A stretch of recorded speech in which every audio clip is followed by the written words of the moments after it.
Hello, everybody, and welcome to the Prep Talk podcast. Today we have a very special guest, Dylan Sawyer, Sawyer Souls, many aliases to this man, but we are very fortunate to have him. We are, as always, hosted by myself, Pete's Flips, Not Really Mad, and fulfilled by Max. So, Dylan, thanks for coming on.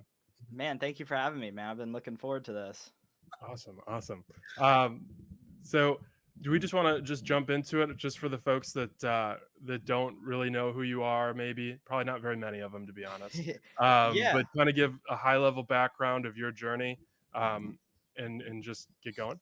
for sure. Yeah. So I started my e-commerce or reselling journey back in 2017. And what sparked my interest was just always having a passion and liking sneakers. So like Jordans, Yeezys, stuff like that, like the more exclusive stuff, the nicest stuff, pretty much. And I saw that pretty much every Yeezy that was releasing at that time was selling for at least double the price. So I would be able to make like 200, a pair. And as soon as I realized, I was like, okay, I need to get multiple pairs, keep one for myself, and have the profit pay off that and keep some more so I can kind of keep doing that. So that's what I did. The first drop I was successful on was the Yeezy 350 Blue Tints in December of 2017. And that kind of just sparked my like journey right there. Like I got like 5, 6 pairs, kept one for myself, sold the rest, made a few $100 after keeping my pair. And after that, I did a little bit more shoes. I focused on Supreme for a while just because it was kind of easy. It was really popular at that time too. Every week they had something that you could make a decent profit on, but it's not really too scalable. I'd only be able to get like 1 or 2 items a week. And I kind of realized this is not the best way to make consistent money. So I went back to sneakers, and that was like 2019 or so. I did mainly Supreme for like a year. And when I came back to sneakers, I kind of took a different approach. I started selling more like discount shoes like Air Forces, Air Maxes, stuff like that, where you could find it at a good price at like Foot Locker, let's say, and use like coupons and learn all of that stuff. And that kind of gave me a lot of capital to start off with. I would just go to the mall literally every day and get like 20 to 25 pairs. I also started doing releases there too, because how it worked is you have a FLX account, Foot Locker account, and if you have a bunch of points on there from doing transactions, then you have a higher chance of hitting on release shoes. So I would basically just enter raffles and just hit every single time because I was buying more than anyone else was at the mall. And I was able to get like pretty consistent every release there. And that's at a time when it was good. Like nowadays, there's not really stuff that's coming out at Foot Locker. I was there today and I was talking to the manager, and they're saying like compared to what it used to be, it's like dead now. Like they're not getting any really good release shoes. They used to have release shoes that would just sell out the same day. He's saying now it's sitting on a Wednesday, like a week later, pretty much. It's not even moving. Hmm. And it's kind of sad to see the decline of that market, but I'm glad I pivoted at a good time. And that leads us into 2020. I was still doing a lot of those like discounted Air Forces, Air Maxes type stuff. And got my first credit card. I got an Amex, which completely changed the game. Before I was able to spend like 5 or 10,000, I was able to spend 80,000 immediately as soon as I got the card. So I started to get into botting. I was already a little bit into botting, like I'd run myself before, but I couldn't really get the volume I wanted. So I would run for other people on releases and split the profit 50-50. So I kind of just did the opposite of that, where I provided the cards and the capital and then had other people run me. And it was really easy to just run up a bunch of shoes. I would just send it out to a few people, they would run me. And I started to get a lot of capital rolling and making a lot of money in like late 2020. I had a huge month in 2020, made like maybe 60K profit. And it was all off just release shoes, all from other people buying it for me. Very, very easy, not much work at all. Wasn't really touching the product. And I was like, wow, this reselling thing is insane. Like that month, I knew I was never going to work a job again. And that leads us to a little bit after that, the market started to decline because it was pumped up a lot by COVID and the stimulus money coming in. And after that, like Yeezys just started to not really sell for very much profit. Like it went from in the beginning making like easily $100 a pair on Yeezys to going to be like 15. Like you're not even making 10% at that point. And I realized like this is not where I need to be, what I need to be doing. So a couple of my friends, it was February 2021. They're found out about Amazon. They basically just saw the volume. It was a Nike Monarch, and they showed me Jungle Scout's sales estimator. It was like 7,000 units a month. I was like, holy shit, like I gotta get on this Yep. immediately, because I was like, oh, and MADMAX are just sitting everywhere. I could just go buy those easily. And I'd already kind of had that experience from selling Air Forces and Air Maxes. So in February or like late or early March of 2021 is when I opened up my Amazon account. And from there, I was selling some of the products that I used to sell. I was buying from pretty much the same places. And I also started going to the Nike outlet. And I was able to do like maybe like 90 or 100K my first month, like my first full 30 days. And then by the time month 3 or whatever, I'd already done like 250 or 300K in a month. So I kind of got the ball rolling very, very fast. And that was in like May 2021. I was really just focused on sneakers at the time, wasn't doing anything else. And then the opportunity of pools kind of came up, and it was really good the year before. And it was great in 2021 as well. And at that time, I got my Sprinter in June 2021. And I was doing a lot of RA at that time. I was hitting the outlets a lot. And then when pool season came around, I was doing in-store pickup and just driving around all around the state every single day. And this was really only possible because of COVID and how my school that I was going to at the time was a private school. They didn't allow phones. They had no clue what to do for COVID. So it was like 2 classes a week, like barely any work. I was able to kind of do whatever I wanted and just focus on the business throughout the week. Wait, So, can yeah. I stop you for a second? Yeah. I know Pete probably has some questions too. You grabbed a Sprinter. I feel like we just kind of we just brushed past that really quick. The audience as well, right? Because I know a lot of people, if they're listening to this, like some people are, in their 30s, 40s. How old are you, first of all? I'm 18 now. I was 15 when I got the Sprinter. Okay, that's insane. So you didn't even have a license, right? So I had a learner's. I would have to have my dad with me in the car, and I could drive, and he would just sit in the passenger seat. Yeah, that's wild. 2 birds, 1 stone. Yeah, that's crazy. Why the Sprinter? This just you were like, I need a van. So, yeah, I needed a van pretty badly because doing pools just did not make sense in a car. Like my dad has a RAV4. We could fit 2 big pools in there at most, maybe even just 1, depending on how big it was. And just moving it around was not easy to do. And I didn't want to have to go rent a U-Haul every time. And it wasn't just because the pools, it was also because the Nike outlets as well. I was doing a lot at the Nike outlets. So I figured, I could do 2 things with this. It's worth it. So I pulled the trigger on it, and I was at a time where it was hard to get to. Like early COVID, Sprinters were very, very hard to come by. I had to drive like 2 hours to get it. And I ended up picking one up, got it when I was 15 in June 2021, which is pretty crazy. But I was using that for a lot of in-store pickup. Like I've definitely used it hundreds of times. I got my use out of it. I actually sold it like 2-3 months ago. Now that I'm not doing any prep myself, not out of the warehouse, I don't really need it anymore.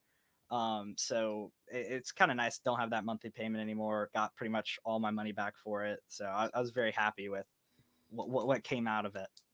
Okay. I had to bless Sawyer with the location to sell the old whip at. Yeah, you did, bro. That was Really? clutch. Oh, yeah. Yeah. He was telling me he's gonna sell his Sprinter van, and I was like, dude, it's like I feel like people wouldn't think this, but CarMax and stuff, like those bigger car companies that just take your used cars and flip them, they do more velocity than anything, so they'll probably give you a higher amount than somebody like a smaller dealership or a dealership that's family owned but like name big brand, right? Yep. And that was very true because the dealership offered me, I think it was like 33, and then CarMax or whatever one I sold it to was like 36 or something like that. So it was like a good amount more.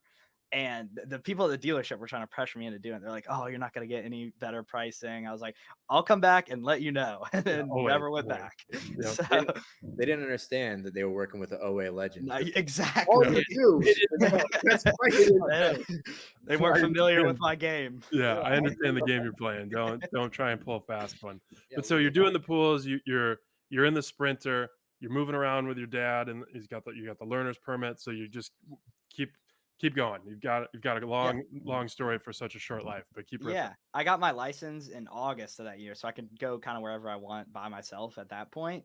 So that was a nice benefit. And the pools were still around in August, but it was starting to slow down at that point.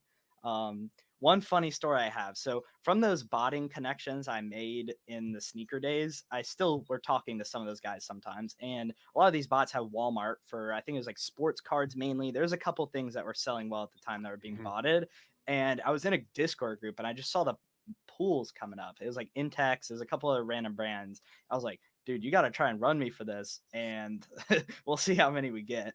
And I was in New York at the time, meeting a bunch of Amazon shoe people. It was in 2021. This was, I think, July.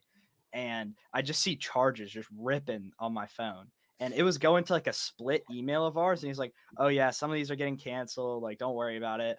And it ended up being like 25 get canceled out of like 300 orders that were placed. So it was like a ridiculous amount. It was all coming to my house too. So I got maybe like 175 to 200 of them. I just put them on pallets outside and put tarps over them. Just left them outside. They were out there for like weeks. And I couldn't even take the rest. I just had nowhere to put it. And I had to refuse delivery on like a truckload worth of pools, which is crazy.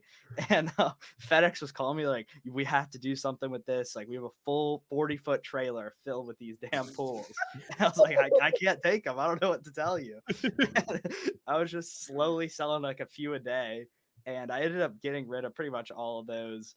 But pools were a massive amount of work, bro. Especially in like the Savannah heat is like 90 plus outside every day, just sweating outside, moving these fucking pools. It was crazy. No, and I did I was living with the in-laws at the time, and every morning I'd wake up at like 6 o'clock to like prep them for shipping because you sent a few, and they were getting dinged up, like they were getting lit up, via like normal like ground shipping. And so I'd like saran wrap them, make sure that they were like real, like ready to roll. And so I'd be up at like 6 o'clock in the morning, like prepping these things, and then still got some fines on the back end. But it is what it is. Yeah, it's just how it goes, man. Yep. But pools were really fun. I wish there was something like that nowadays, where it's like an all-in buy, where like everyone's going for it. Every brand or type of product like in that niche would sell, like how pools did. Like literally every pool was going crazy. Yeah. But I feel like I haven't really seen that in the last year or two. No. But No, I mean, you're right. Like everything was crazy. Like I had my sister-in-law like go into the code for Intex like pool covers and like manipulate it. So we just got a bunch of covers through, and it was like 3 times your money. It was crazy. Yeah, dude, exactly. Like filters, covers, everything pool related was going absolutely insane. And I missed out on 2020. That's if you look at the Keepa charts, you'll see like, oh, it goes crazy 2021. You look at 2020 and it was double whatever it was in 2021. Like some of like the $150 retail pools were hitting 800, 1,000, like way higher. Like if we were on Amazon back then, that would be insane. Yeah. You didn't need to know how to read a Keepa chart to know that it was gonna work. Yeah, exactly. Yeah. So kind of what I'm hearing in your journey is that you started with things that like normal folks would understand would have value. Started the high-end sneakers. You then kind of went into like just the everydays. Is there anything that you're doing now that kind of even further niche down into just like everyday products or anything like that? That's a good question. I would say not really. It's mainly stuff that everyday people would want, whether that's like a beauty product or a shoe or clothing. Nothing really too exclusive or hard to get anymore. And that's something that I enjoy doing though. So I assume I would go back to that at some point and maybe find a loop or something to get an exclusive product and have it sold on Amazon. But when most people think of Amazon, they don't think of exclusive products. They think of everyday stuff that's cheap and ships quickly. That's what people think of. Like Jordans, they sell on Amazon. It's not that crazy though, and there's a lot of headaches with that. And people are not buying like Louis Vuitton, like really high end brands on Amazon either. It's more of like an exclusive thing. Yep. No, that makes sense. Authenticity stuff on Amazon for Jordans and Louis Vuitton, just because people are like, oh, it's on Amazon. This looks fake, and try to jip Amazon out of a $1,200 handbag. Exactly. That's how it was with Jordans. I mean, when I first started, I was selling a lot of stuff that I was selling on StockX and GOAT. And a lot of that was like Jordan 1 mids, like maybe not like really like Jordan 1 retro, like highs, like not a lot of that type of stuff, but it was like mids, lows, stuff that people would want to buy at other places. And if they were buying it on Amazon, they might think it's fake. I did get a good amount of authenticity complaints, and I kind of stopped selling after that. There's a couple other models that are horrible with authenticity. Like Air Forces are pretty bad. Blazers are the worst. I don't recommend anyone to sell Nike Blazers. Like I've probably only sold like 1,000 or 1,500 on Amazon, And Only 1,000. Only over like 2 years though. So it's Yeah, I know bro. people who sold That's 1,000 some in a light month. work. No, there's people who sold 1,000 a month last Q4, but those I probably got 15 authenticity complaints on Ooh, that 1,000 wow. pairs. Like it was ridiculous, like multiple a size sometimes. And I don't really know why. I think it's because like the tongue on the shoe, like you can see the foam. So I'm thinking that might be why. Like people might not know that that's how every single pair of Blazers come. But people are just horrible about those for some reason. But since like stopping shoes, I haven't gotten an authenticity complaint in months. Like it just fell off. I don't get them anymore. So is that? I mean, there's probably a bunch of reasons why you stopped selling shoes. Like, Yeah. what would you say are like your top 3 reasons as to why you got out of shoes once you kind of like established like your knowledge and your adventure, I guess you could say? Because I mean, Yeah. you got a crazy story, dude. For sure. So the main reasons are with returns. One is just the flat return rate, like how high the percentage is. Two is how I was dealing with those returns. And it was just I wasn't dealing with them. That was the problem. I was putting them all to the side. This is when I had the warehouse too. So I had a lot of space. I had too much space. So I would have a lot of stuff coming in. So like me and my employees would be busy, but it wouldn't be like not busy enough to focus on the stuff that's been kind of sitting around. Like we would just always be looking at the new and never really looking at the stuff that's been there for a while. And I would just put my Amazon boxes to the side and be like, okay, I'll deal with that eventually. And it got to the point where it was like just like a couple rooms full, like office rooms. And it was like 1,100 pairs in there. And I was like, whoa, this is bad. Like, I can't do this anymore. If I keep buying these shoes, man, I'm not going to deal with these returns. Dude, So, 1,100 pairs just chilling around. yeah, Like, just bro, and I didn't even know, like, because you they're were just going all in live with boxes. Foot Locker. Foot Locker wanted to buy your inventory. All right, let me get that. All right. I genuinely thought it was 600 to 700 max before my employee counted it. And then it was like end of year inventory. I was like, all right, go unbox everything in there, count up just how many shoes total. He was like, it was like 1,100. I was like, oh no, that's horrible. Like I had no clue it was that bad. And I just wasn't really dealing with them. And I just like, I had to cut it off. As soon as I heard 1,100, I never bought a shoe again, other than like one pair of a very fast mover a couple months ago. Yeah, my boy got peer pressured into. Yeah. They're Well, I back. mean, dude, those canceled, man. All of those Oh, canceled. that's right. Yeah. That's But right. the one thing I was talking about was a shoe that I've sold like 10,000 units of. And I got it for just a crazy price in June. Grabbed like 2,000 pairs, and they're all like 40% ROI. It's like it's a no brainer. They sold in like 2 weeks. So I'll still, if someone comes to me with an opportunity, which is what Yeah. happened there, I'll still buy it. Yeah. But I'm not really out looking for it. Another thing is the problem with shoes that I ran into is buying stuff that like normal people wouldn't want. Like a lot of the stuff from the outlets will be like a toddler pink running shoe, and it just doesn't move outside of the Nike outlet and Amazon. Those are the only two places where that item like really sells. And if you're trying to move that on eBay or something like that, it just doesn't move. Like it'll just be sitting there for a month or a year. Like it just does not sell. Like it's bad. Yeah. And so your returns are basically useless, like they're unsellable. Yeah, Even if it comes pretty back much. in a nice box, you know, whatever, and a box is a little damaged, you're not going to be able to rebox it and send it out somewhere because it's just not going to move. And then, you know, I Yeah. think on Amazon you can rebox shoes, right? Yeah, so I sent of that 1,100, like probably half back to Amazon, but they're all in replacement boxes, like pretty much all of them. And I had to clean a lot of them. I got like a couple authenticity complaints for that, so that Yeah. was a little bit annoying. I was going to say. But it honestly wasn't too bad moving them. I sold like 300 to a liquidator. It was like 16 bucks a pair, 15 bucks a pair, which is good. I paid shipping though, and it was like $2 a shoe, so a little bit less than that. And then the rest, I'm also pretty lucky because my mom has a gift shop here in Savannah. So I was able to just mark down the shoes at a good price. That was stuff where it's like a good shoe, like an Air Force, Converse, something that like a normal person would just walk into a store and want to buy. But it would have like a little scuff or something where I wouldn't want to send it to Amazon, and I wouldn't want to send it to a liquidator for 15 bucks. But I could sell like an Air Force at her shop all day for like 65, 70 if it has a little mark on it or whatever. So I can get like a good payout on those return shoes. And there's still some there. Like it's like sells like a couple a day. And we'll probably be done with them in the next like month or so. Yeah, that's a really good point in there too. Like getting creative to like find solutions. Like I Yeah. feel like all the time, the biggest thing that nobody really talks about is um finding ways to get things done and being creative about it, because there's always some sort of loophole, there's always some sort of workaround where you can get something done. You could either break even or make profit. And another thing that you kind of been talking about is like a lot of the negatives, like a lot of the losses, right? Mhm. So when we see like a lot of these losses and stuff, but you still what was I'm not familiar off the top of my head. What was your revenue last year or this upcoming year, projected revenue? Uh, 2021 was like 2.8, or honestly, it's 2.8 on Amazon, but I still had shoe sales from before then, so I probably did like over 3.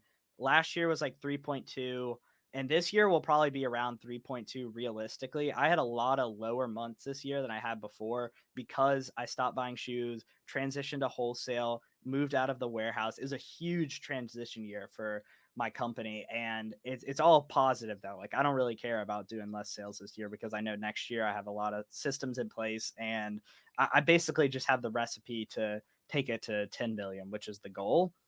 But I think I'll do like probably around 3 this year. It Yeah. just depends on how well December does. Like December will that Black Friday to Christmas will probably be like 35% of my sales for the year or something like that. Like it's gonna be a huge chunk, especially this year. And like when I was moving a lot of those shoe returns, I wasn't really buying that much. Like especially getting out of the warehouse, I had stuff that like would sell, but like the listing would get deleted. Like I had to deal with a lot of like small issues with that stuff, even like non-shoes, like some clothes, backpacks. There's always something, like, especially when it's Amazon, I feel like there's always something that you have to, like, kinda take care of.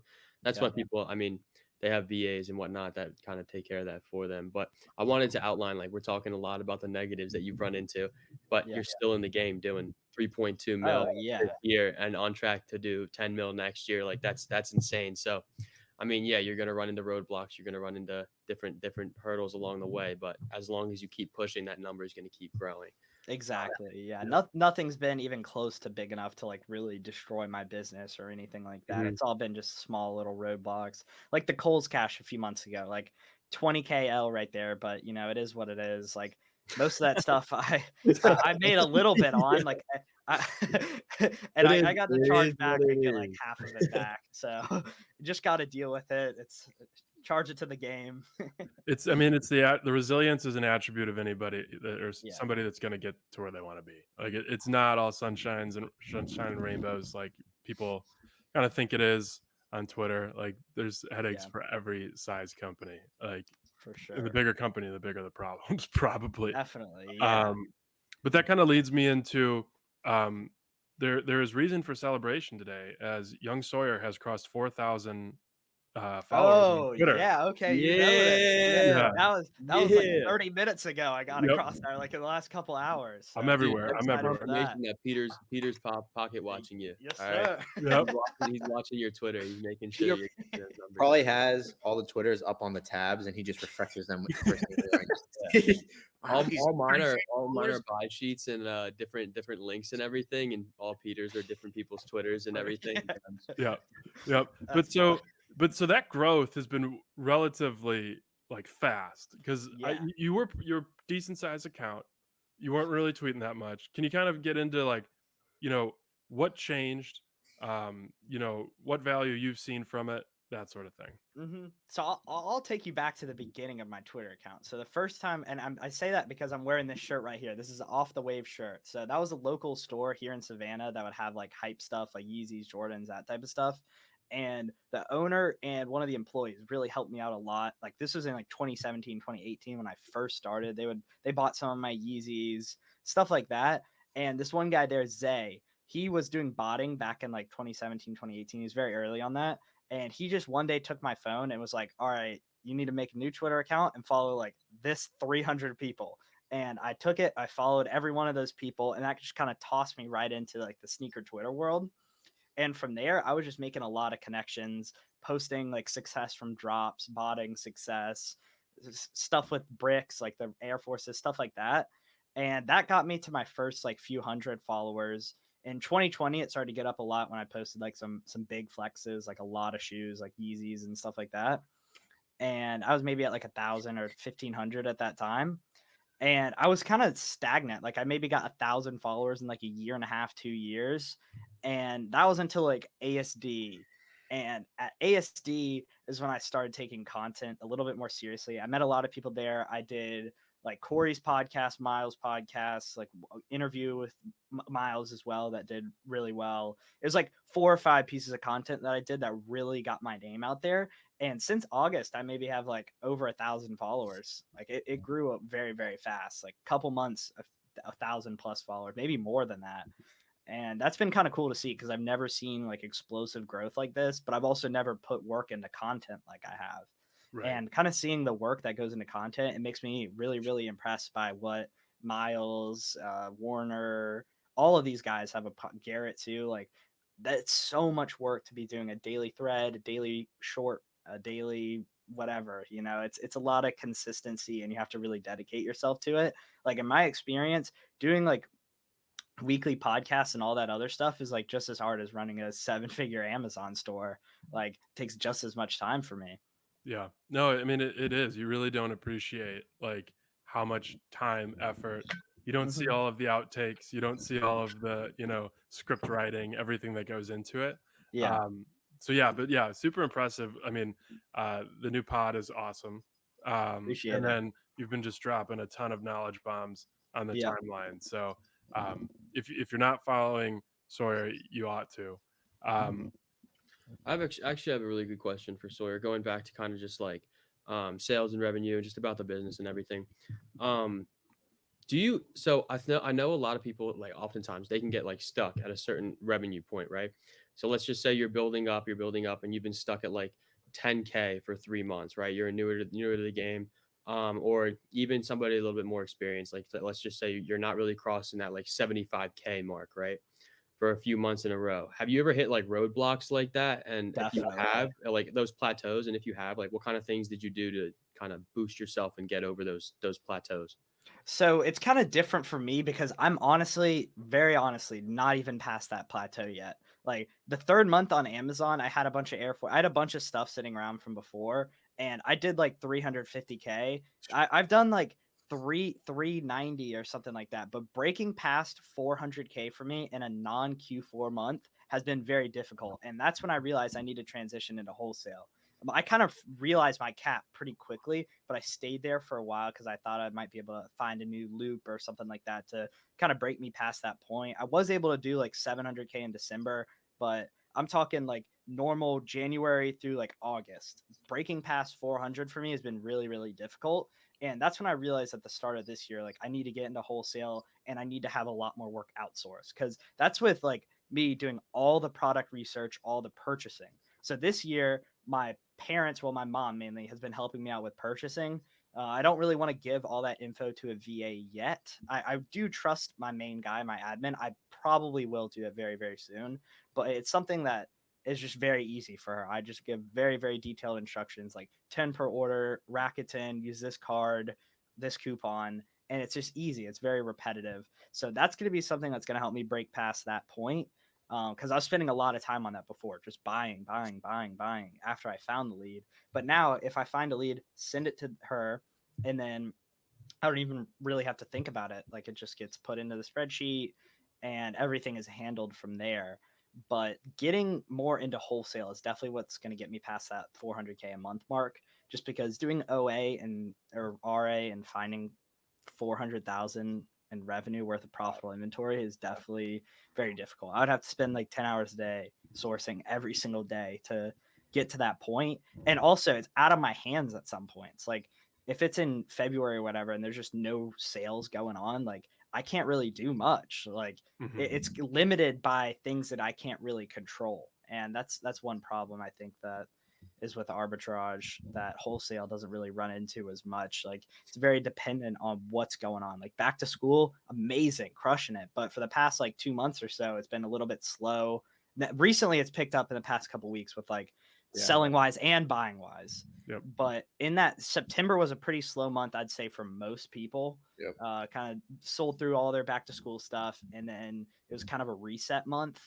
And certain months like that will definitely be hard to keep consistent. But when I see wholesale guys doing like consistent, like when I see those orange bars that are like the exact same and it goes up for Q4, I'm like, that's what I need. That's Like beautiful. that there's just consistent growth. And for Yeah. me, it's just like up and down a lot. And Yep. I'm sure it's like that for you guys. And most OA and RA sellers are like, I honestly don't know a single OA seller who has consistent sales. Like These it just just isn't really, it doesn't really exist. No, Yeah. no, but so you mentioned getting into wholesale. I know you went to Expo East. I do Yep. want to ask about that, but I also want to ask a fun question, and that you were blowing up the timeline with all the food pics. Caught my eye. Yeah. What was the favorite food out in Philly? Oh, that's a good question. I would say the Anthony's- pizza, Angelo's Pizza, bro. Like I'm just a huge pizza fan, and the reason why I say that is because there isn't really any fire pizza spots in Savannah. So every time I go out of town, I look for two things, and neither of those two are in Savannah. One is very good pizza. Two is burrito tacos. Those are the two things I look for in every city that we just don't have here really in Savannah. So I'd say pizza for Philly, but the cheesesteak was fire as well. Okay, you saved yourself there. I thought the Yeah. Philly might get upset for a moment there, but okay. Angelo's Pizza, everybody. But Yeah. okay, Expo East. What was that like? How was your experience? Yeah, so it was a pretty good experience. I've honestly been a little bit lazy about following up with everyone, but it's just because it's a very hectic time right now, and I'm just focused on like what I already know works, like certain OA stuff and a couple wholesale things. But overall, the show is good. It's very interesting. It's very different than what ASD is like. It's more of a brand direct show, where ASD is more of a distributor show. Where with ASD, the more amount of money you're ready to spend, the more they're going to take you seriously. At Expo East, they don't really care about that at all. They just want you to have like basically provide them value. And by that, I mean like optimizing listings. They want you to have a retail store. Like the first day I was there, I didn't have too much success. And then when I went back with Nick the second day, it was much better. And the approach that he took was awesome. He brought an iPad, he had Smart Scout, pulled up Seller Amp, and it just blew their minds, like being able to see their revenue and all that stuff. Like he was showing them Seller Amp offers, and she's like, "Oh, this is the back end of Amazon." Nick's like, "Yep." Like she just thinks that like we're wizards with that stuff. Like it's not just like an easily accessible software. That's super But- saucy because a lot of these Yeah. brands are not savvy on Amazon. Not at all. Like they don't know how many people are selling on there. Like, when you can just show them, like, oh, there's 25 FBA sellers, 10 merchant fulfilled sellers. This is what they're pricing at. These 3 are breaking MAP. Like you can break it down for them extremely easily and have them take you a lot more seriously. And that's what Nick did a great job of. So now I know every trade show I go to, I need to be bringing an iPad and Smart Scout and Seller Amp. That's And- Nick's awesome. also a cheat code because he's got like Yeah. crazy industry experience. Like he's Oh been in yeah, he might have been in the game longer than I've been alive. We'll have to. yeah. Yeah, sorry again. I flaked at Expo East. I got wrapped up doing some OA work and some admin stuff. But It was all next- good. You next live further week- than I thought. I thought you were closer Yeah. than that. Well, I no, thought you I were was gonna walking. drive down. I was gonna drive down for to meet up with y'all for dinner, and then I looked at maps, and it was a 2-hour ride to Philly because of all the That's traffic. crazy. Damn. Like 'Cause that's a dude, long it's an time. extra hour and a half of traffic. Like, no, probably like an extra hour of traffic. Because I just hop on 476 and take that all the way down. Yeah. Late work. No. So it's usually an hour when there's no traffic. Yeah, like an hour 15. Damn, 2 hours is crazy. Yeah, Like, no that's shot. a far drive. No Yeah. shot. And then and people are doing that on their daily commute into the office. Respect, but I don't know how Yeah. they do it. Can't do it. No, That's won't do insane. it. One of the there's a guy that I talked to that does that both ways. You hate to see it. I saw Um, all the time Miles clap back on Twitter, but it beats driving to the office 2 hours a day. Yeah. Anytime someone complains, he goes, "Have fun on your drive today." Dude, I told Miles that I had to go on a work trip for my 9 to 5, and he hung up on me. Oh my That's kind of God. what you deserve, though. Yeah. So we are like at the point where we're starting to feel Q4 a little bit. I've seen sales going up. Yep. So what have you done this year to prepare for Q4 December? Have you made any adjustments compared to prior years? What's your game plan? So one, I got a little bit more credit, or actually a lot more credit now that I think about it, like doubled it pretty much. So that's one.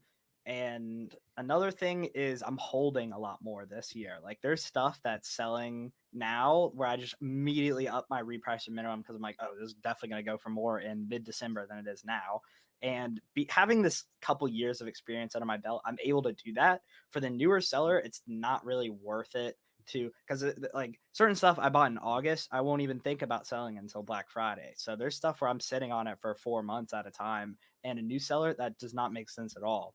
But for me, where I want to hit a certain margin and a certain revenue goal, I was like, I don't want to sell this for 25% when I can get 50% 2-3 months down the line, and I know it's going to be that good. Yep. So a lot of buying and holding. I do a lot of seasonal products. So that's one huge part about my business right now, especially going into Q4. Like a lot of the stuff I'm buying is very, very seasonal. So I enjoy doing flips like that a lot rather than like shoes and stuff like that. It just adds a little bit more spice to it. It makes it fun. Yeah. Well, you've kind of earned the right to play Yeah. it this way. Like for the new seller, you need to be turning your money over as quickly as possible. Sawyer now Yep. has access to credit. You've got more capital, so you've earned that right to squeeze for those higher margins in a month. Yep. So, but if you're just starting, do not do it. And No, then exactly. another thing that like you've made an indent in Amazon. They know that you can sell product quickly, so your capacity is probably huge. The newer seller, Yeah. probably not the case. I was a little bit disappointed with my capacity this year. Really? It's still like it's maybe 2,700 for standard. I'm probably gonna fill that up like pretty easily. Mhm. But I mean, stuff will be moving at the same time, and that's for December. My November is like 5,000, so I'm kind of good. So I don't really need to worry about that. Once Black Friday hits, I'm not even really focused on that much buying. I'm focused on selling at that point. I'm gonna be repricing a lot. Because once Black Friday hits, you can't really get inventory into Amazon, or you can, but it's hit or miss. Like last year, you were able to, no problem. Like you could buy stuff Black Friday, have it in by like the 29th or whatever. It'd be checked in and selling by the 10th of December.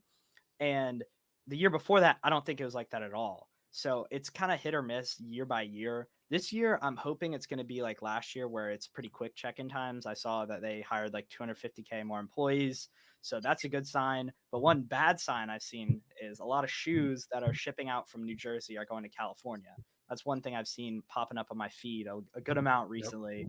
So that's not a good sign, because that might mean the New Jersey's backed up, or wherever the other East Coast warehouses are. Like Charlotte, I'm surprised it didn't go to Charlotte, because when I was shipping from Savannah, I was sending 100% of what I bought to Charlotte, and so were a lot of people in like Florida. So going from New Jersey, skipping the New Jersey and skipping Charlotte fulfillment centers is kind of crazy. Going to California is very, very far. Ups shipping costs by like 5 times, like way, way, way more expensive. Yeah. And it's a little bit nerve wracking, but I noticed TEB9 specifically is like really slow lately, super slow.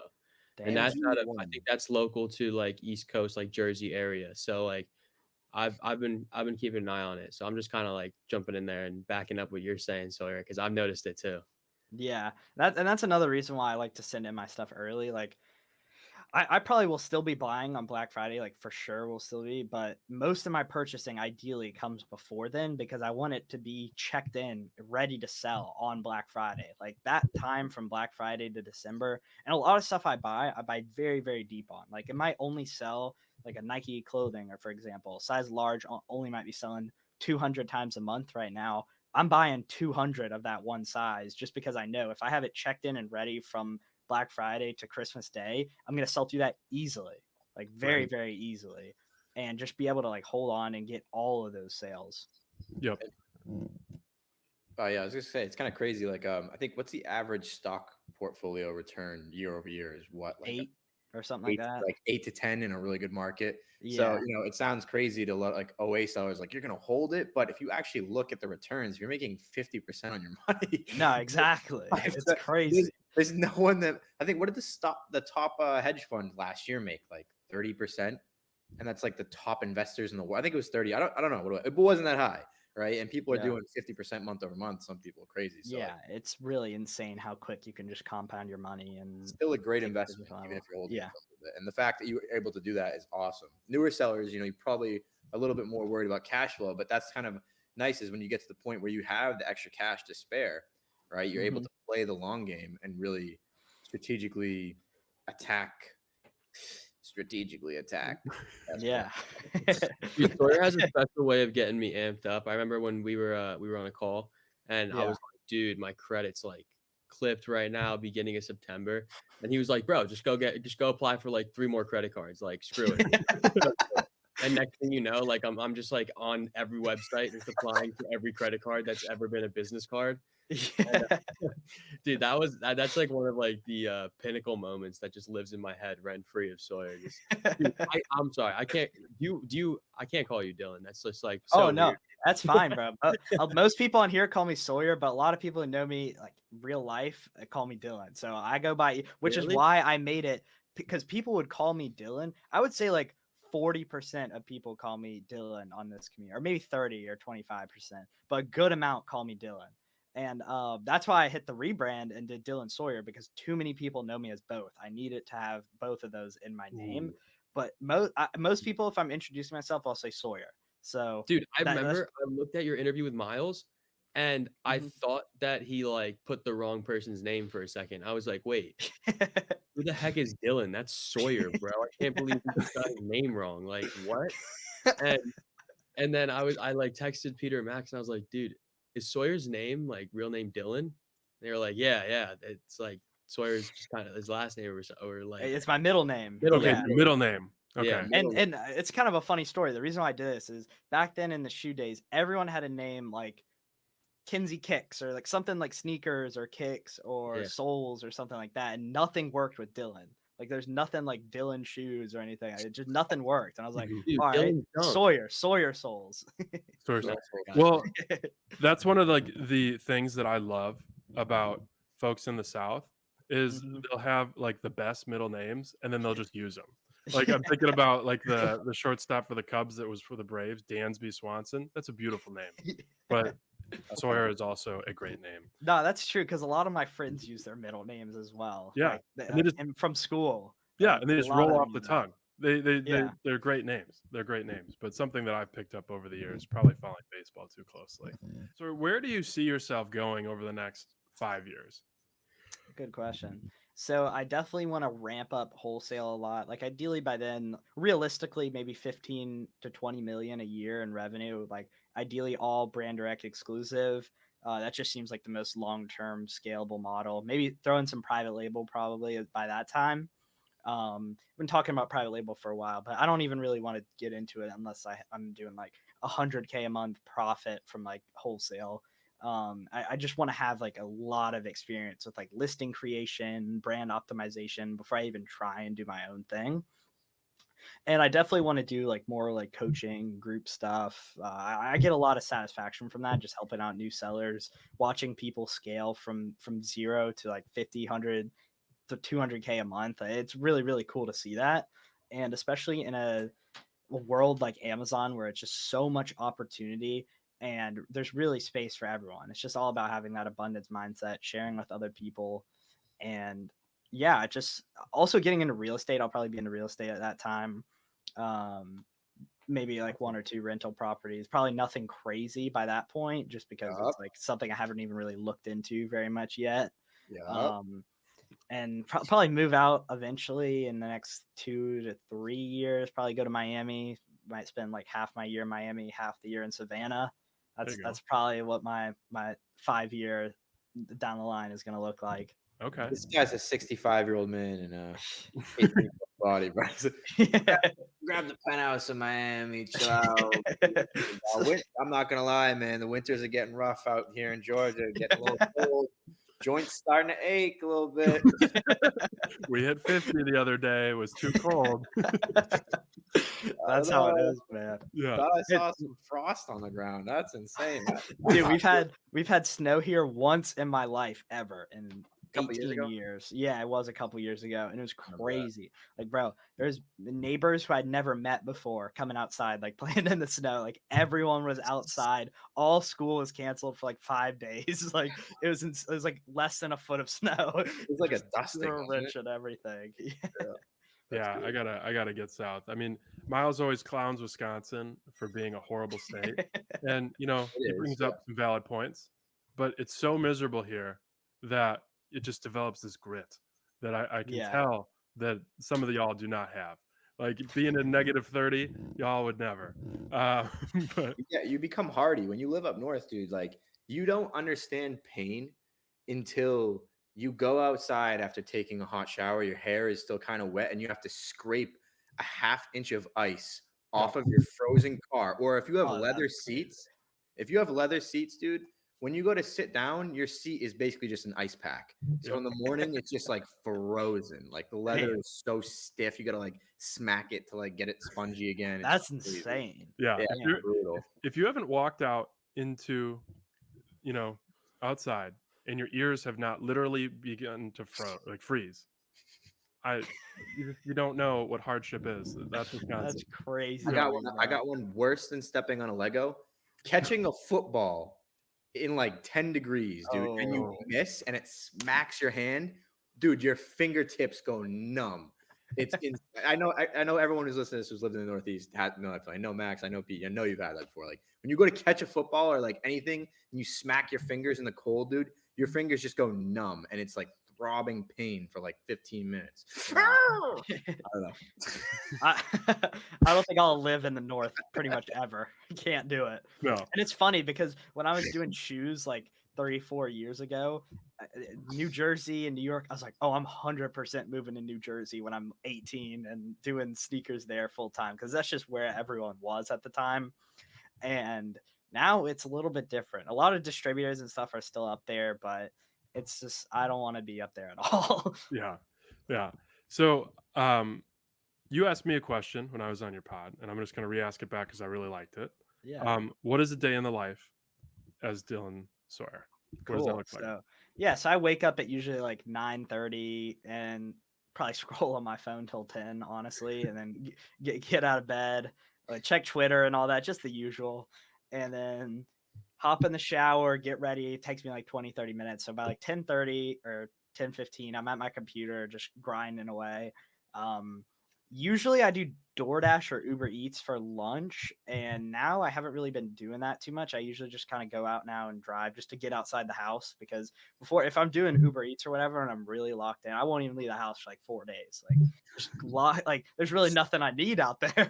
I got my computer, and that's all I need. But I'll go eat lunch, and mainly that first couple hours is just like looking at emails, catching up with the VA. And after lunch, I'll do some usually product research. Usually will take like 30 minutes to an hour a day to write like a thread, do an Instagram story, shoot a podcast like once a week. Like today is a day where I'm working a lot on content. Like I'm probably filming for 3 hours today. One, I did a Seller Snap podcast earlier this morning. I did one with Garrett, which was like 30 minutes for me. And I did like 15-20 minutes with him for his channel. And then I'm doing this now. So it's a lot of time that goes into doing content. But after that, more product research. And it kind of just depends on the night. Sometimes I'll go to like 11. Sometimes I'll go to 2 a.m. and just doing product research. This is this time of the year, though. And other times of the year, like in June or whatever, I'm usually spending like a few hours just chilling, watching TV with my parents. But now it's time to lock in. I might spend like an hour in there, eat dinner, and then get back to outside and where my office is and keep working. But recently it's been like straight purchasing and doing other stuff pretty much all night. Like I'll eat for like 45 minutes for dinner and then right back to the computer. But before, from like 7 to 10, I usually wouldn't even work. I would just sit there, chill, watch TV or whatever. But recently, just grind mode, sourcing, finding as much product as possible. Yep. And yeah, not too much goes on in a day, just a lot of grinding. Yeah. Well, you've earned that again. You've earned that right over an Yeah. extended period of time for it to be able to look that easy. Like, Yeah, it's that's true. yeah, you've gotten good at it. So, well, cool. Well, We really appreciate you coming on, and I think it was a great pod. Yeah, this is awesome. Do you want Thanks to for having me. let the folks know where they can find you? Yeah, so I am Dylan Sawyer on Twitter, Instagram, YouTube. I just started the podcast a couple weeks ago. Do Instagram posts pretty consistently now, Twitter threads, and yeah, that's Yeah. YouTube Yeah. viewers will enjoy that. I'm Dude, not going we're to clipping describe that. it. We're clipping that and putting it all over Twitter, dude. Oh my god. All right, well, it's official. Sawyer will have to participate in the Q4 dances when everybody's. Of Oh course. yeah, sorry. You better learn some crazy dance moves. I'm expecting the best from you. Yep. The best. All right, let's do it. All right. Well, cool. Well, thanks again, and to the audience, we will catch you next time. Yep. Thank you.